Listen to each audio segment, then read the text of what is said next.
3 विषयों पे आज बात करूंगा। पहले व्यवस्था दिखाऊंगा, उसके बाद इस पूरी व्यवस्था में खामियां कहां है उसका भी जिक्र करूंगा, और जो तीसरा सबसे बड़ा जो सवाल है कि आखिर नकल माफिया पर नकेल क्यों नहीं कस पा रहे हैं, ये सवाल भी है। तो पहले व्यवस्था दिखा देते हैं। आप देखिए जेपी मेहता सेंटर है ये, और ज़रा विशेष से कहेंगे कि ज़रा नज़दीक सेंटर के अंदर भी चलें, ताकि जो बनारस के 131 जो परीक्षा केंद्र बनाए गए हैं वहाँ पर व्यवस्थाएं कैसी हैं ये दिखाने का प्रयास करते हैं कि कोई भी नकल करने वाला किसी भी कीमत पर सक्रिय नहीं हो पाएगा। इसके लिए यहाँ पर सुरक्षाकर्मी लगाए गए हैं, महिला सुरक्षाकर्मी लगाई गई हैं, और आप देखिए किस तरह से मुस्तैद ये पुलिस के जवान लगातार चक्रमण कर रहे हैं। दूसरी तस्वीर आपको हम क्लास की दिखाना चाहेंगे, अगर हम थोड़ा जूम इन कर सके विशेष, तो देखिए सामने जो स्टूडेंट हैं वो कक्षा में बैठ गए हैं।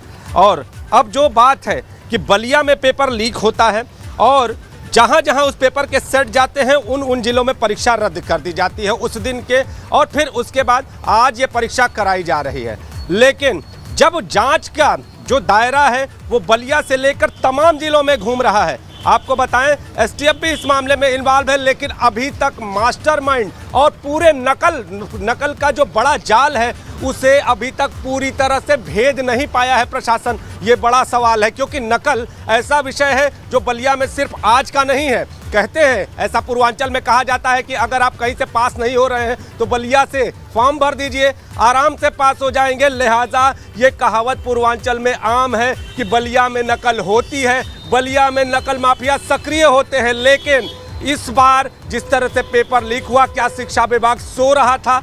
अब उसके बाद अभी तक मास्टरमाइंड कहां है? और दूसरी बात, जब इस तरह की व्यवस्थाओं के दावे किए जाते हैं तो ऐसी स्थिति में ऐसे नकल माफियाओं पर पहले से नकेल क्यों नहीं कसी जा रही है?